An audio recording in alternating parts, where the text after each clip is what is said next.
Hello guys, welcome back to my channel. তো এই ভিডিওর শুরুতে আমাদেরকে সেই চ্যানেলের ব্যাপারে বলা হয় যে সে মাংবায়ের একজন নামকরা বডিগার্ড, যার জন্য কোনো কাজ করাই ইম্পসিবল নয়। বাট তার জীবনের লক্ষ্য একটাই, তার ভাইয়ের খুনিকে খুঁজে বের করা। এরপর জায়া অনেক রেগে তার কাছে আসে অ্যান্ড বলে, কোথায় ওই মেয়েটি যে আমার ওয়েডিং খারাপ করেছে?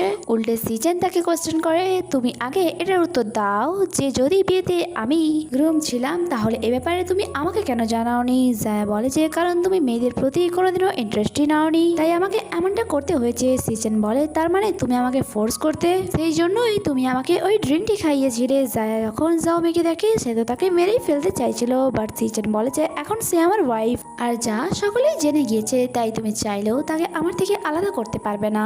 বাট তারপরেও জায়া ওয়ার্ন করে চলে যায় যে তুমি তার প্রেমে যেন না পড়ো, নইলে তুমি ভালো করে জানো যে আমি কার মেয়ে।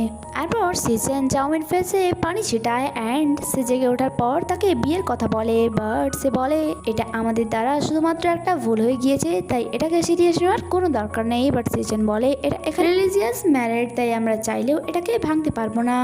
স্বামী বলে যে যাই হোক, এখন আমি জিফ্যাংকে খুঁজতে যাচ্ছি। বাট সিজন তাকে আটকায় অ্যান্ড বলে, জিফ্যাং এখন যে অর্গানাইজে কাজ করছে তাদের শিকার তুমি, তাই যদি তুমি এই বাসা থেকে বাইরে যাও তাহলে তুমি মারা পড়বে। জাওমি বলে, বাট আমি বুঝতে পারছি না তারা আমাকে কেন মারতে চায়। সিজন বলে, এই কোশ্চেনটি তোমার আমাকে নয় বরং তোমার ড্যাডকে জিজ্ঞাসা করা দরকার, এই নাও কল করো।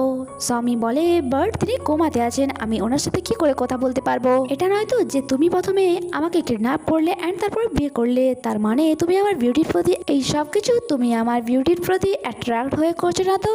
যা শোনা মাত্রই সিজন বলে যে আইডিয়াটি খারাপ নয় অ্যান্ড তার ক্লোজ গিয়ে শার্ট খুলতে লাগে আর বলে, এখন এখান থেকে পালানোর মতো কোনো রাস্তাই তোমার কাছে নেই, তোমাকে আমার ওয়াইফ হতে হবে নয়তো নিজের প্রাণ হারাতে হবে, বলো তুমি কোনটা চাও? জামি তাকে নিজের ক্লোজ আসা থেকে আটকাতে বলে, ওকে আমি তোমাকে সত্যিটা বলছি, অ্যাকচুয়ালি আমি সুসেং এর মেয়ে নয়, অ্যাকচুয়ালি ওনারা আমাকে হায়ার করেছিল ওনার মেয়ে সাজার জন্য, ইভেন তো ওনার ওয়াইফ জিফ্যাংকে খোঁজার জন্য আমার হেল্পও করেছে। আমি জানি আমার বিহেভিয়ার একটু অদ্ভুত, বাট তাও আমার তোমাকে মিথ্যে বলা উচিত হয়নি। তার কথা শোনার পর সিজন বলে, থ্যাংক গড তুমি তাহলে মানলে, তুমি অদ্ভুত ধরনের বিহেভ করো। ওয়েল, তুমি যদি বেঁচে থাকতে চাও তাহলে এখন আমার সাথে এই নাটকটি চালিয়ে যেতে হবে যে তুমি আমার ওয়াইফ, আর আগে কি হবে তা আমি তোমাকে বলে দেবো। ওয়েল, আমার পারমিশন ছাড়া এই বাসার বাইরে পা রাখবে না তুমি, না হয় তুমি ভালো করে জানো যে তোমার সাথে কি হবে। নেক্সট সিনে জি তাকে জিজ্ঞাসা করছিল, তোমার এই মেয়েটির সাথে বিয়ে কি করে হলো?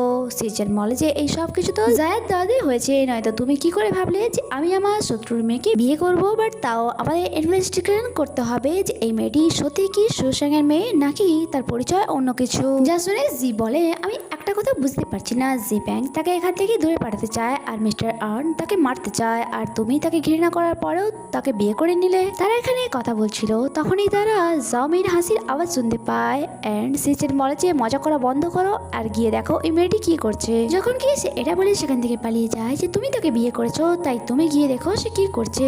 আর সে এসে দেখে পানির পাইপ ভেতরে নিয়ে সে বাথ নিচ্ছিল, আর সিজন তাকে কি বা বলতো, তাই সে অন্যদিকে মুখ ঘুরিয়ে রাখে। বাট বাই মিস্টেকলি জাওমির পা পিছলে যায় আর সে পড়ে যাচ্ছিল, তখনই সিজন তাকে সামলায় আর তাদের মধ্যে একটি রোমান্টিক সিন ক্রিয়েট হয়ে যায়।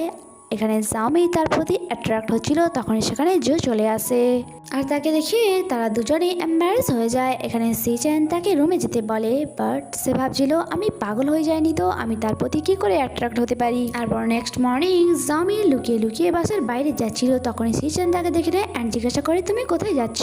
জাওমি তাকে নিজের থেকে দূরে করে বলে যে দেখো, কাল রাতে যা কিছু হয়েছে তা শুধুমাত্র একটা অ্যাক্সিডেন্ট ছিল, আমি এমনটা কিছুই চাইছিলাম না, তাই তুমি এভাবে বাসায় আমাকে বেঁধে রাখতে পারো না। সিজন বলে, আমি তোমাকে বেঁধে রাখছি না, বড় বাট যতদিন তুমি এখানে থাকবে আমি আমার হাজব্যান্ডের ডিউটি করে যাব।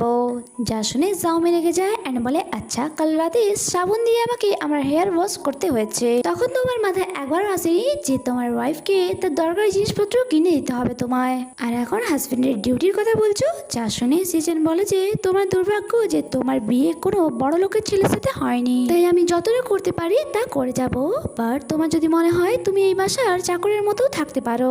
এতক্ষণে সেখানে জি পৌঁছে পৌঁছে যায় যে আনকন্ট্রোলি জাওমির সাথে ধাক্কা খেয়ে যায় অ্যান্ড সে বলছিল আমি এই সমস্ত জিনিস নিয়ে এসেছি জাওমিকে এখানে সিজন সামলায় অ্যান্ড জু বলে যে আমি সেই সব দরকারি জিনিসপত্র নিয়ে এসেছি যা তোমার জন্য সিজন নিয়ে আসতে বলেছিল। তখনই সিজন এটা বলে সেখান থেকে চলে যায় যে তার উপর নজর রেখেও সে যেমন বাসা থেকে বেরোতে না পারে। যখন কি জাওমির অনেক বেশি খারাপ লাগে যে সে মিছিমিছি সিজনকে এত কথা শুনিয়ে দিয়েছে। এরপর সে ছোটখাটো কাজ করতে করতে দেখছিল যে জি তার উপর নজর রাখছে না তো অ্যান্ড সোজা বুঝেই সে বাসার বাইরে চলে যায়। আমরা দেখি জি তো এখনো তার উপর নজর রেখেছিল অ্যান্ড তার বাসার বাইরে যাওয়ার ব্যাপারটাও সে সিজনকে জানিয়ে দেয়। সিজন বলে এখন তাকে বাঁচাতে যাওয়ার কোনো দরকার নেই, প্রথমে তাকে নিজের হাতে নিজের কবরটা খুলতে দাও, তারপর সে বুঝতে পারবে যে আমি তাকে প্রোটেক্ট করছি।